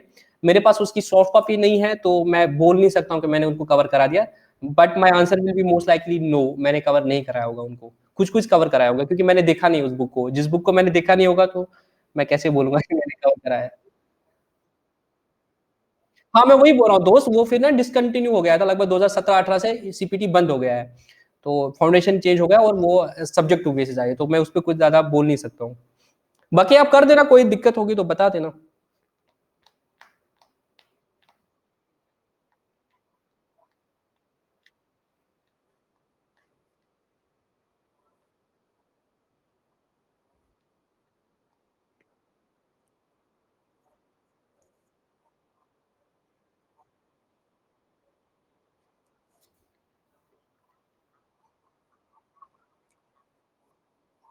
उसको बराबर देंगे, उसको बोलते हैं this is concept of minimum guarantee. किसी पार्टनर को हमने दे दिया, जैसे मैं इधर जॉब कर रहा हूँ आईयूसीएल में, आप बोले सर हमारा कोचिंग सेंटर है आप ज्वाइन करो, मैं बोलूंगा भाई मैं इधर 1 लाख रुपया कमा रहा हूँ मंथ का, तुम मुझे 1 लाख रुपया दोगे? बोलोगे सर कोई बात नहीं, अगर हमारा प्रॉफिट कम भी आएगा ना, हम आपको 1 लाख रुपया देंगे। तो अगर आपका प्रॉफिट 80,000 बनेगा तो क्या करेगा? आप तो मुझे 1 लाख रुपया देना पड़ेगा। तो वो जो आप दो पार्टनर हो जिसने भी वो गारंटी दी होती है, उनसे लेके मुझे दिया जाता है। ये आप अगर आपको उसका लेक्चर भी देखना है तो मेरी 12th के प्ले लिस्ट में जाना, वहां पे कंसेप्ट ऑफ मिनिमम गारंटी से 5वां या 6ठा लेक्चर है, minimum guarantee and it's calculation पूरा मिलेगा। किसी का और कोई डाउट? किसी ने पूछा सर वीडियो रहने देना, अरे मेरे तक कुछ नहीं है वीडियो रहने देने का, वीडियो विल बी दियर, अगर इधर नहीं तो it will be available on YouTube.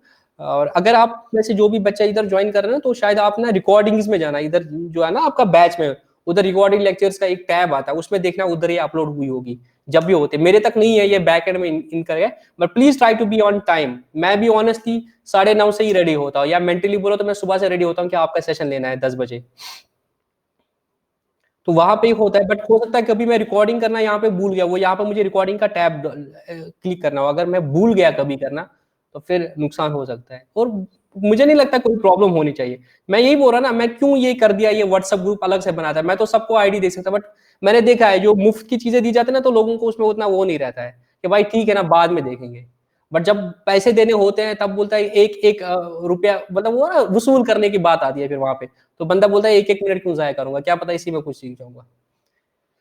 तो प्लीज टाइम से आया करो, जैसे मैं भी टाइम से आता हूँ, है ना। अगर मैं ये बोलूंगा आपको 10 बजे आना, और मैं फिर बोलूंगा वाल ठीक से मैं कुछ देखूंगा यहाँ से कुछ एंटरटेनिंग या कुछ, और आपको 15 मिनट वेट करा दूंगा, तो कितने 15 मिनट आपके जाया करूंगा मैं, है ना। श्रुति राज, इसमें ना मुझे आप लोगों की हेल्प चाहिए। ये बोल रही है कि जो क्वेश्चंस है वो रिलेवेंट टॉपिक्स के साथ होने चाहिए, इसमें मुझे आप लोगों की हेल्प चाहिए। अब मैं, कोई बच्चा बोलता है सर ये डाउट है, अब मैं नहीं मना कर सकता ना उसका। अब कुछ क्या है, जैसे एक ने डेबिट और क्रेडिट का मैंने रेफरेंस दिया, बट कुछ डाउट होते हैं वो लेने पड़ते हैं, ठीक है ना। कोई दिक्कत नहीं है, इससे आपकी भी लर्निंग होगी, आप व्यूअर हो। हाँ, मैंने ये गारंटी वाला नहीं समझा था, आज मैं समझ गया। तो अपने आप को ओपन रखो किसी भी चीज को समझने के लिए। वालेकुम सलाम।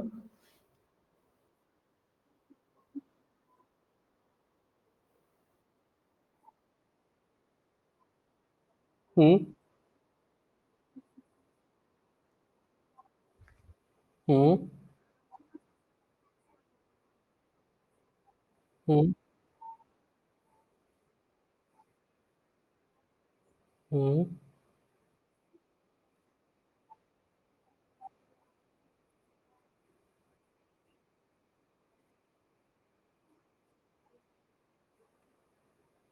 मैंने लिख दिया इधर।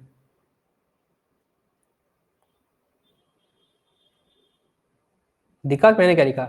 बिजनेसमैन, जब आपने टेक्स्ट पढ़ा होगा अमरजीत सर से, तो वहां पे हमने पढ़ा था कि डिफरेंट पर्सन होते हैं, उसमें इंडिविजुअल जो होते हैं वो अलग से पर्सन होते हैं, कंपनी अलग से पर्सन माना जाता है। तो वहां पे कंपनी को टैक्स लगता है, ठीक है ना। तो जब कंपनी टैक्स देती है तो company is a person in the eyes of law, तो कंपनी के लिए वो एक्सपेंस होता है, वो टैक्स एक्सपेंस नाम से जाता है, tax expense account debit to cash account, ठीक है ना। वो कंपनी एक पूरी एंटिटी है, तो कंपनी का एक्सपेंस है। बट यहाँ पे जैसे बिजनेस में ओनर अलग है, बिजनेस अलग है, यहाँ पे बिजनेसमैन को जो इनकम आती है, चाहे उसकी, आपने पढ़ा है डिफरेंट हेड्स होते हैं, चाहे उसकी सैलरी है, जैसे मैं हूँ, मेरी किस इनकम पे टैक्स लगता है। अगर मैं जॉब कर रहा हूँ तो मेरी सैलरी है, मेरी सैलरी पे प्लस अगर मेरे पास कोई बिजनेस है वहां से जो इनकम आएगी, और अगर मेरा कोई अदर सोर्स से इनकम आ रहा है वो भी ऐड हो जाएगा, जैसे मेरी एफडी है बैंक में, उसमें इंटरेस्ट आ रहा है या कुछ हो रहा है, ये सारी इनकम मेरी ऐड हो जाएगी। मेरी हाउस प्रॉपर्टी है, वहां से मुझे कुछ रेंट आ रहा है, ये सारी ऐड हो जाएगी और मेरे मेरे पे टैक्स लगेगा। अब मेरा जो बिजनेस है, तो गवर्नमेंट की नजरों में उस बिजनेस में टैक्स नहीं लग रहा है, मुझे लग रहा है from my source of the business. तभी हम बोल रहे थे ये तो ओनर को लग रहा था, बिजनेस को तो लग ही नहीं रहा था टैक्स। और अगर इसने बिजनेस के पैसों से पे किया तो हम इसको ड्राइंग बोलते हैं। तो ओनर के लिए ये ड्राइंग होती है, और कंपनी के लिए एज एन एक्सपेंस होता है। तो उनके पीएनएल में आप देखोगे ना कंपनी का पीएनएल, तो आप उनके उसमें आता है, मतलब पीएनएल में आता है एज ए टैक्स एक्सपेंस।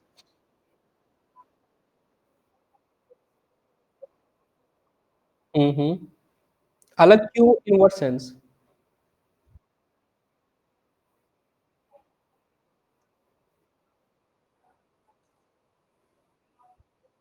मैं वही बोल रहा ना, लॉ की नजरों में, लॉ ऑफ द लैंड की नजरों में जो पर्सन डिफाइंड है, टैक्स किनको लगता है, पर्सन को। उनकी नजरों में कंपनी एक पर्सन है, आर्टिफिशियल पर्सन है ना, हमने पढ़ा था ना अकाउंट्स में, ये आर्टिफिशियल पर्सन है। तो इस पे टैक्स लगता है और इंडिविजुअल्स पे लगता है। अब हम बोलते हैं जब सोल प्रोप्राइटर बिजनेस है, वहां पे मालिक कौन है, वो इंडिविजुअल। तो उस इंडिविजुअल को टैक्स लगता है लॉ की नजरों में, बिजनेस को लगता ही नहीं है। इस इंडिविजुअल को टैक्स लगता है, और अगर इसने बिजनेस के पैसों के टैक्स लगा दिए, टैक्स पे कर दिया, तो हम इसकी ड्राइंग मानेंगे। यहां तो कंपनी को टैक्स लग रहा है ना, समझ आ रही है आपको मेरी बात। यहाँ पे कंपनी को टैक्स लग रहा है, कंपनी को लॉ की नजर में टैक्स लग रहा है। कंपनी के शेयर होल्डर है उन पे तो टैक्स नहीं लग रहा है ना, कंपनी पे लग रहा है टैक्स लॉ की नजर में। तो कंपनी ने जब टैक्स पे कर दिया, कंपनी के खाते से जब टैक्स पे किया, वो तो कंपनी का ही खर्चा है, तो कंपनी के पीएनएल में जाना चाहिए। यहाँ पे जब बिजनेसमैन ने अपनी बिजनेस से टैक्स पे कर दिया, वो तो बिजनेस में लगता ही नहीं था, तो वो बिजनेस के पीएनएल में जाना ही नहीं चाहिए था, वो तो इसका खर्चा है। तो वो तब ये जब बिजनेस से पे कर दिया तो उसको ड्राइंग मानेंगे। उसको बिजनेस का खर्चा नहीं मानेंगे, क्योंकि बिजनेस पे तो लगता ही नहीं था। हाँ, और किसी का कोई डाउट?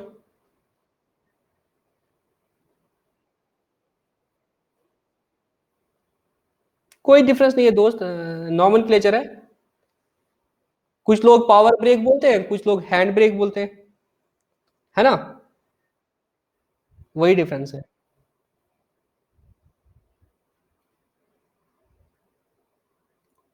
बोलो ना अख्तर, बोलो डाउट बोलो, अख्तर अख्तर आप बोलो डाउट बोलो। अख्तर मलिक का डाउट है, बोलो दोस्त।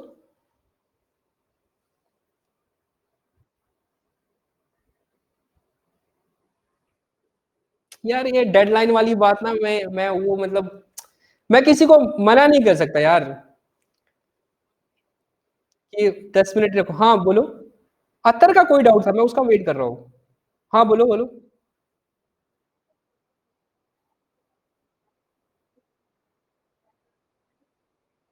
नहीं नहीं, दैट इज अ रेजिडुअल, उसमें सबकी एंट्री होती है जो बाकी सब्सिडी बुक्स में नहीं होता है। आपने भी लेट क्लास ज्वाइन की क्या?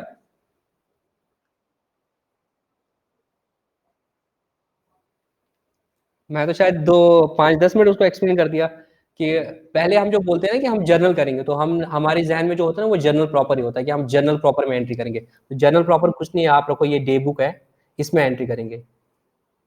ये जर्नल है, ठीक है, इसको मैंने जर्नल प्रॉपर रखा, ये डे बुक है जिसको आप जर्नल बोलते हो। फिर बोलते हैं आप भाई अगर कैश ही ट्रांजेक्शन है ना, उसको इधर मत रिकॉर्ड करो, उसको कैश बुक में करो। फिर बोलते हैं अच्छा अगर क्रेडिट परचेज की है ना, क्रेडिट परचेज ऑफ गुड्स, तो उसको परचेज बुक में करो।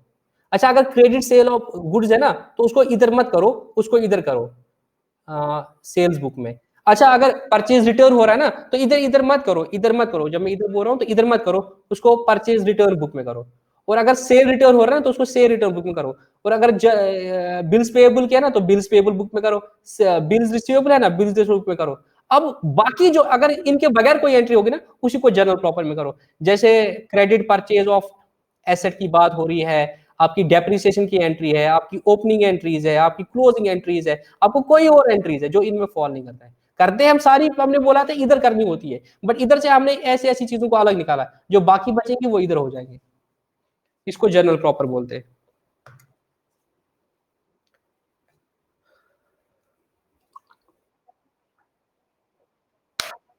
हाँ दोस्त, वो ना कैश बुक में आ सकता है, नॉन कैश ट्रांजेक्शन है, ना इधर आएगा ना इधर आएगा ना इधर आएगा ना इधर आएगा ना इधर आएगा। उसकी एंट्री पहले इधर हो जाएगी, फिर आपको पीएनएल में दिखती है और एसेट से कम दिखती है, बट पहले रिकॉर्डिंग तो होगी ना, उसके बाद लेजर अकाउंट्स में इम्पैक्ट आएगा।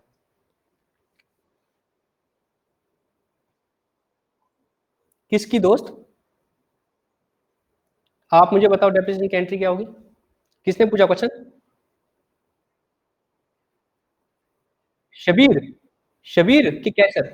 बोलो डेप्रिसिएशन की एंट्री क्या होगी? डेप्रिसिएशन एक्सपेंस है आपका नॉन कैश, तो डेप्रिसिएशन को डेबिट करोगे और उससे एसेट की वैल्यू कम हो जाएगी, एसेट को क्रेडिट करेंगे। Depreciation account debit to asset account.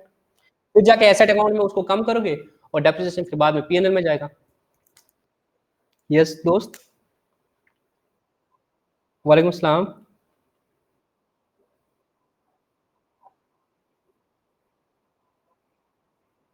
नए से बताओ। हाँ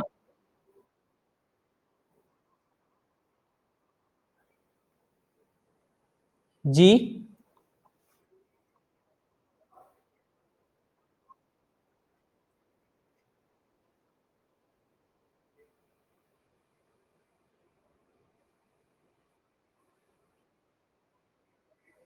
वो डेप्रिसिएशन हो जाएगा। तो अभी इस दोस्त ने बोला एंट्री हो जाएगी depreciation account debit to asset account. Clear हो गया दोस्त? डेप्रिसिएशन का, डेप्रिसिएशन का क्लियर हुआ ना? एसेट को कम करेंगे और डेप्रिसिएशन का खर्चा डालेंगे, तो ये फिर पीएनएल में जाएगा।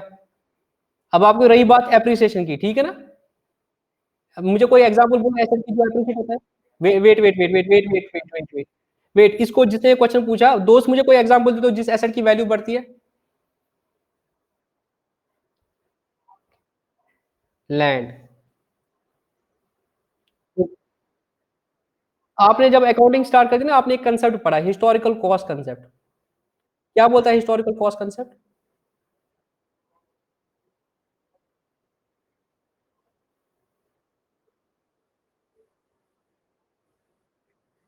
हिस्टोरिकल कॉस्ट का मतलब क्या होता है? मतलब जितने भी ये इसका मतलब हिस्ट्री नहीं होता है, इसका मतलब होता है जितने में आपने एसेट को परचेज़ किया था उतने पे रिकॉर्ड करते हैं। अगर आपने लैंड को 5 लाख में रिकॉर्ड किया है, तो उसको आप 5 लाख पे ही रखते हो, उसको बट आप डेप्रिशिएट नहीं करते हो। तो आपने पहले साल भी 5 लाख ही रख लिए, अगले साल ही 5 लाख रख लिए, आज के 10 साल बाद भी आप उसको 5 लाख पे ही रख रहे हो, उसको आप वैल्यू नहीं बढ़ाते, उसका आप प्रॉफिट बुक नहीं करते हो। तो एप्रिशिएबल एसेट्स का as per historical cost concept appreciation record नहीं होता है मेरे दोस्त, एप्रिसिएशन रिकॉर्ड नहीं होता है। ठीक है दोस्त? वेट इसका अभी क्वेश्चन पूरा नहीं हुआ। तो एप्रिसिएशन की कोई एंट्री नहीं होती है as per historical cost concept, but there is a concept of, जब आप अभी एसेट्स ये सारे पढ़ोगे, there is a concept of fair value. आप इसको फेयर वैल्यू पे दिखा सकते हो अगर कंपनी फॉलो करेगी। अगर वो एसेट्स को फेयर वैल्यू पे दिखाएगी तो उस केस में क्या होता है, पहले भी एप्रिसिएशन का अगर हम करते थे पहले भी, तो इसको हम एंट्री क्या करते थे मैं वो बताता हूं। हम एसेट अकाउंट डेबिट करते थे, जैसे लैंड एसेट अकाउंट डेबिट, और एक रिजर्व क्रिएट करते थे जिसका नाम था रिवैल्यूएशन रिजर्व। रिवैल्यूएशन रिजर्व उसको हम पीएनएल में नहीं लेते थे। सपोज 5 लाख वैल्यू बढ़ गई तो एसेट को 5 लाख से बढ़ा दिया, और रिवैल्यूएशन, आप अपने को म्यूट करो प्लीज सारे तब तक जब तक मैं बोलूंगा। रिवैल्यूएशन रिजर्व को हम क्रेडिट करते हैं 5 लाख। ये रिवैल्यूएशन रिजर्व फिर बैलेंस शीट में आता था, यहाँ पे रिजर्व में रिवैल्यूएशन रिजर्व कब तक, जब तक ये एसेट हमारे पास रहता है, और जब एसेट को बेचते थे उसके बाद फिर इसका हिसाब होता था।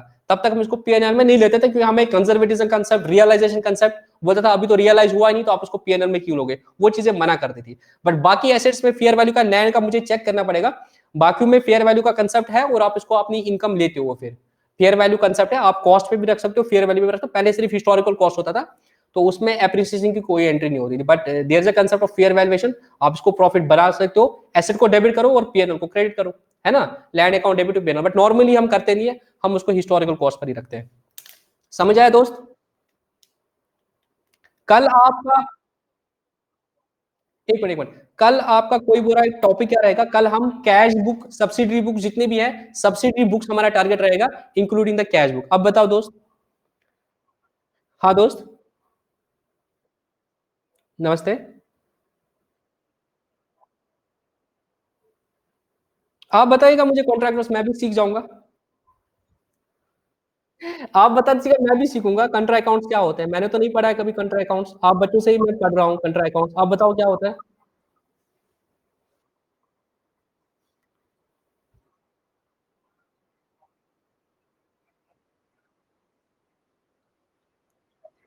मैं वही बोल रहा हूँ दोस्त, मत पढ़ा करो ये, पढ़ करो ये बुक्स, और अगर पढ़ा करो ना, उस ऑथर का नंबर भी देखा करो, उस ऑथर ने कहीं नंबर दिया उससे पूछा करो। वो लोग कुछ भी डालते हैं अपना, ठीक है ना।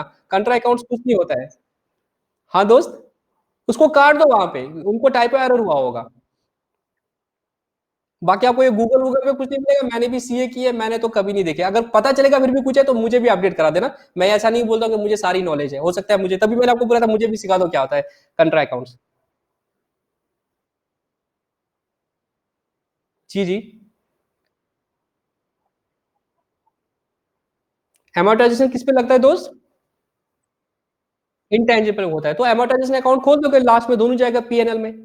तो डेप्रिसिएशन ऑफ एसेट्स और टू एमोर्टाइजेशन ऑफ एसेट्स, जो भी होगा इंटेंजिबल एसेट्स, कोई फर्क नहीं पड़ेगा। डेप्रिसिएशन टेंजिबल, हाँ खोलना पड़ेगा ना, एंट्री तो करोगे ना आप एमोर्टाइजेशन की, तो खोलोगे और फिर पीएनएल में लोगे, खत्म करोगे। तो 2 मिनट का तो काम है। Let's call it a day.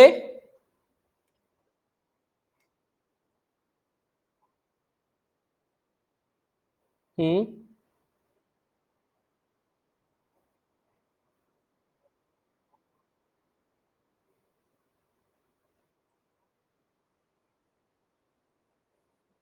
Not only this reason, because आपको पता है भाई, तो मेरे परचेजेस ऑफ एसेट का सारा खर्चा एक ही साथ पीएनएल में नहीं जाता है ना। नेट प्रॉफिट की तो बात ही नहीं हो रही, परचेज ऑफ एसेट का सारा खर्चा तो एक साथ नहीं जाता, वो तो बैलेंस शीट में जाना चाहिए। अगर आप उसको परचेज अकाउंट में लोगे वो तो फिर ट्रेडिंग अकाउंट में जाएगा। ऐसा नहीं है ना कि परचेज ऑफ एसेट पीएनएल में जाएगा।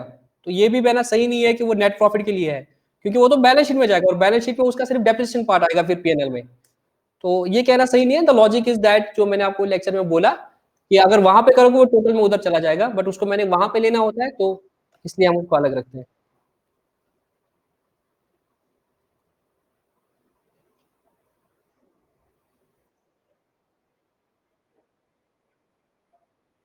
नहीं, नहीं वो डेफर होगा दोस्त।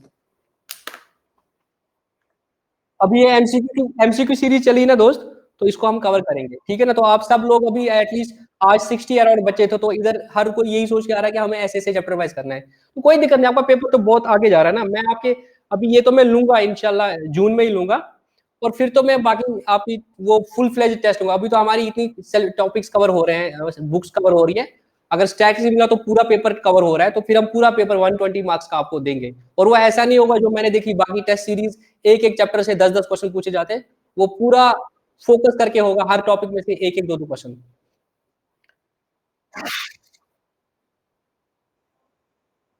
अभी मैंने अकाउंटेंसी किया था, और आप दोनों पेपर पे ये चेक कर सकते हो, मैंने एक ही टॉपिक से नहीं डाले, मैंने हर टॉपिक को कवर करने की कोशिश की।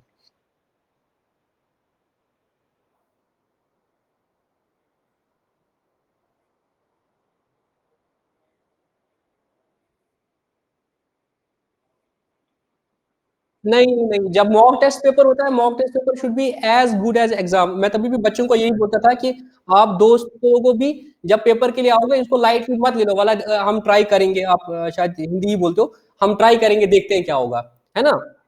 पूरा फोकस के साथ आना चाहिए। मैं इसको डेफर करूंगा, होपफुली 20 जून, ज्यादा लोगों का आ रहा था कि 20 जून तक रखो, तो तब तक हमारा रिवीजन और ये सब कुछ भी खत्म होगा। 20 जून को पेपर आएगा, और आप लोग अच्छे से प्रिपरेशन कर देना। बोलो दोस्त। हम्म हम्म।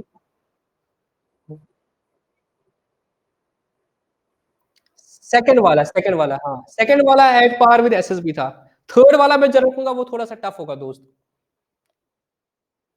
ठीक है, I think we should call it a day, क्योंकि मैं भी अब थोड़ा थक गया। ठीक है, कोई भी डाउट होगा तो कल लेते हैं। सी यू टुमारो 10 PM, हाँ sharp 10 PM with cash book, और जो बाकी सब्सिडी बुक्स है आप बुक से प्रिपेयर कर देना।